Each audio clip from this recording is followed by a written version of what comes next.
JIT की smart class में आप सबका स्वागत है। और एडवांस अकाउंटिंग इस क्लास में चूंकि हमारी टैली की जो टॉपिक थे खत्म हो गए, लास्ट है जो हमारा है टीडीएस। क्या है? टीडीएस, जिसका पूरा नाम है टैक्स डिडक्टेड एट सोर्स। क्या नाम है इसका? Tax deducted at source. बात नहीं करेंगे आप लोग, सर इसको दिलवा दीजिए। बात नहीं दीजिएगा, अभी क्लास चल रहा है, क्या कर रहा है। और कहा है TDS stand for tax deducted at source. और ये टीडीएस है क्या? एक डिडक्शन है जो हमारे इनकम पे लगाया जाता है। कहाँ लगाया जाता है? इनकम पे लगाया जाता है। कहा है the concept of TDS was introduced in the income. यानी कहाँ इंट्रोड्यूस किया गया है इसको? इनकम पे।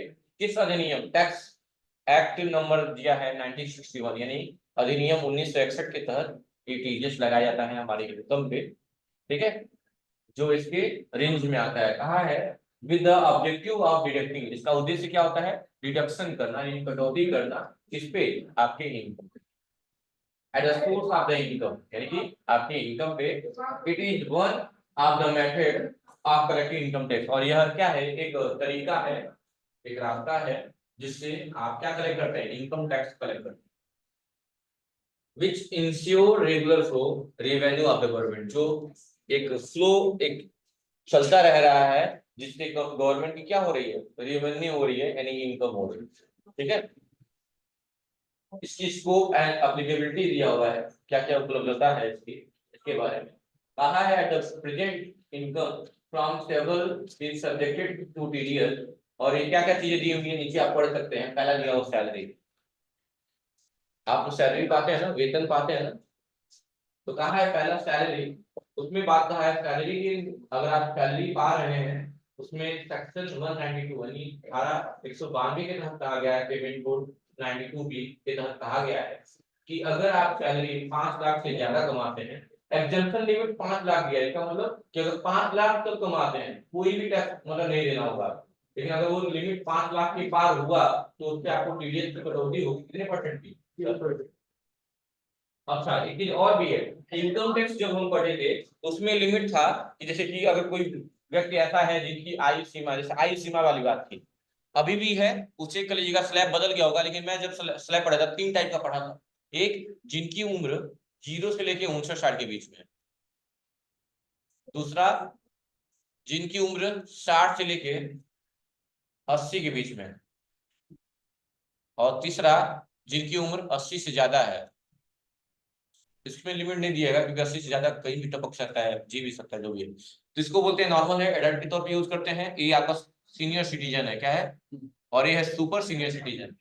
इसमें लिमिट दी गई है कि अगर आप 2.5 लाख तक कमाते हैं, मैं जब मैं पढ़ा था, अभी इसको 5 लाख कर दिया गया। ठीक है, नई लिमिट चेक कर लीजिएगा आप लोग, इसको ध्यान मत दीजिएगा, मैं पहले रिपीट कर रहा हूँ। 2.5 लाख तक कमाते हैं तो कोई टैक्स नहीं देना है, यानी एग्जेम्प्ट है। क्या है? एग्जेम्प्ट। एग्जेम्प्ट का मतलब होता है कर मुक्त। क्या होता है? कर मुक्त। लेकिन अगर 2.5 लाख से लेके 5 लाख के बीच में कमा रहे हैं आप, तो उस पर आपको 5% का गवर्नमेंट को टैक्स देना है। मान लो आप अगर 3 लाख कमा रहे हैं, कितने में टैक्स देते हैं? 2.5 लाख पहले निकाल देंगे। 3 लाख कमा रहे हैं ना, तो इस रेंज में आ गए ना आप लोग, 2.5 के 3 के बीच में आ गए ना। तो इस रेंज में आ गए तो 2.5 लाख तो पहले निकाल देंगे। तो 3 लाख में 2.5 लाख निकाल देंगे, कितना बचा? 50,000। और 50,000 का 5% टैक्स देंगे। ये लिमिट थी, ये तरीका था।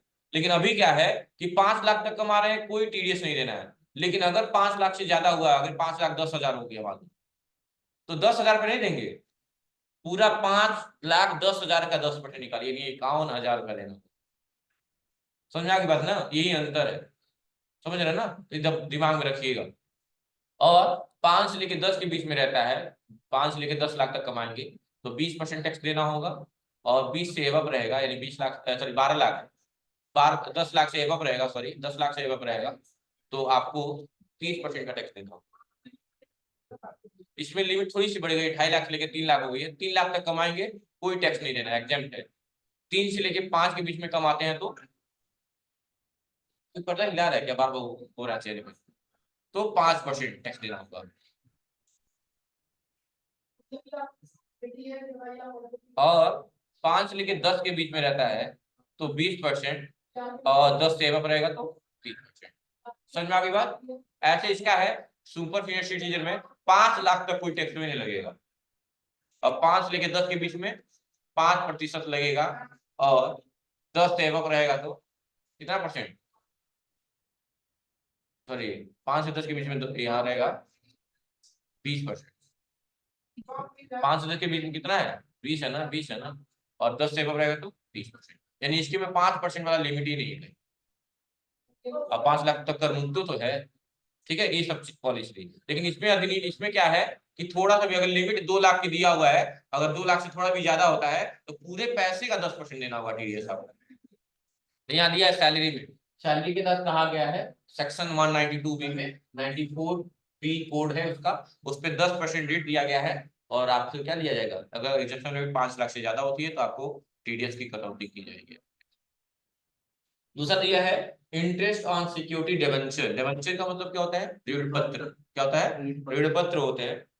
अगर इन पे होता है तो ये गवर्नमेंट के द्वारा लगाया जाता है। अगर इन पे होता है तो इनका एग्जिस्टिंग लिमिट दिया हुआ है 10,000 का, और सेक्शन 193 है, पेमेंट कोड 193 है, जिसमें रेट डिडक्शन होगा 10% का आपको। अगला है डिम्ड डिविडेंड। डिविडेंड का मतलब क्या होता है, लाभांश होता है, लाभ का अंश, लाभांश होता है।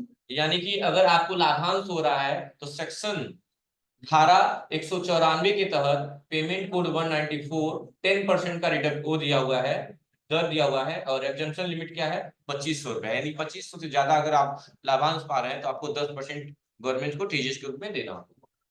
या किसी अदर पे इंटरेस्ट पा रहे हैं तो 194A के तहत, कोड नंबर 94A, 10% का डिडक्शन है, एग्जेम्पशन लिमिट दिया हुआ है 5,000 रुपए।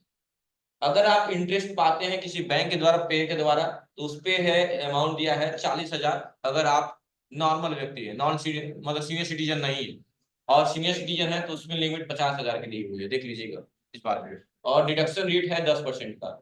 अगर आप जीतते हैं विनिंग फ्रॉम लॉटरी और क्रॉसवर्ड पजल, यानी कोई पहेली या कोई समस्या सॉल्व करके, या लॉटरी से पैसे जीतते हैं, उसमें 30% का डेशन किया। 30% याद आ रहा होगा, ड्रीम 11 और मैच करके ले ले, ठीक है।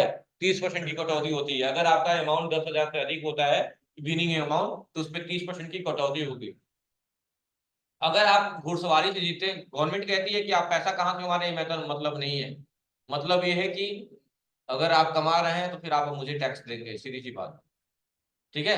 नेक्स्ट अगला है विनिंग फ्रॉम हॉर्स रेसेस, यानी घुड़सवारी से अगर कमाते हैं, नहीं होता है लोग घोड़े पे भी पैसे लगाते हैं, उससे भी अगर पैसे आप कमा रहे हैं तो उसकी भी लिमिट दी हुई है। यहाँ पे 30% ही है, क्योंकि ये भी एक जुआ ही होता है, वो भी तो एक जुआ ही है ना।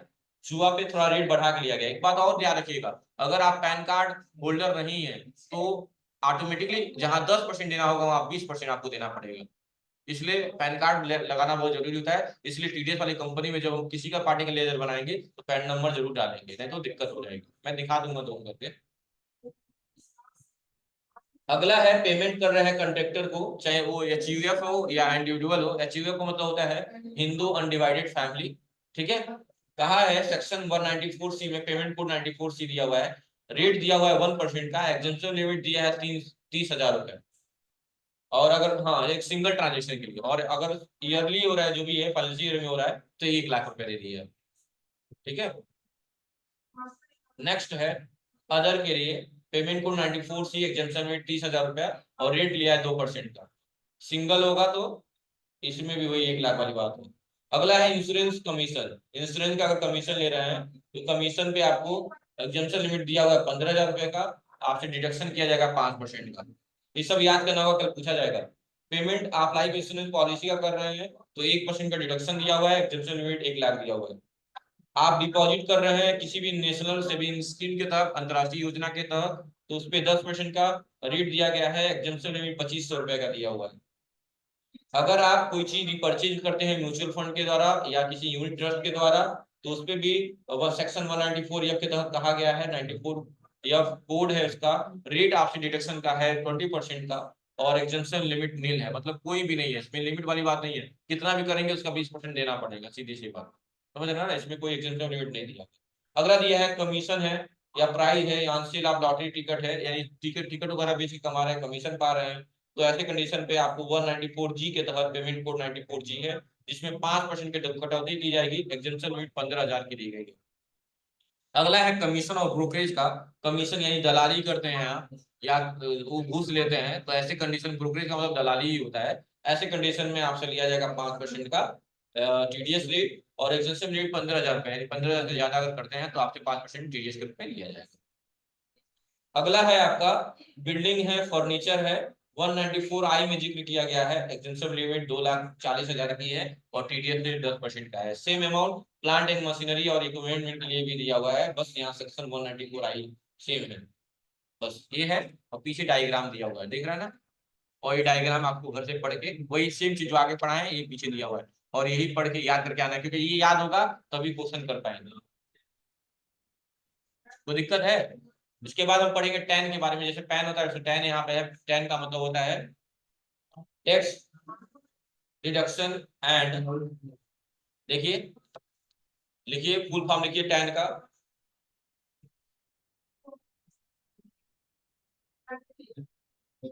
बात मत करिए, लिखिए tax deduction and collection account number. Ten TAN का पूरा, पैन का होता है परमानेंट अकाउंट नंबर ना, वैसे टेन का लिख लीजिए टैक्स डिडक्शन एंड, 10 नंबर भी जनरेट करना होता है तभी तो कलेक्ट करेगा वो। लिख लीजिएगा tax deduction and collection account number, and collection account number, and collection amount number, account number, बस यही तक यहाँ तक पढ़ना था। अब क्योंकि लाइव इसलिए नहीं पढ़ाया क्योंकि पीडीएफ ओपन नहीं हो रहा, पासवर्ड प्रोटेक्टेड है, वो सर से बात करना पड़ेगा इसके रिगार्डिंग। बाकी यहाँ तक आपको रिवीजन करना है, बाकी कल से कंपनी बनेगी। Tax deduction and collection, sorry tax deduction and collection account number.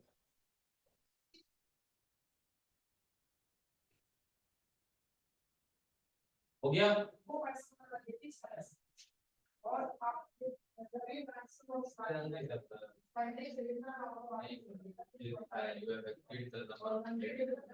Central bank होगा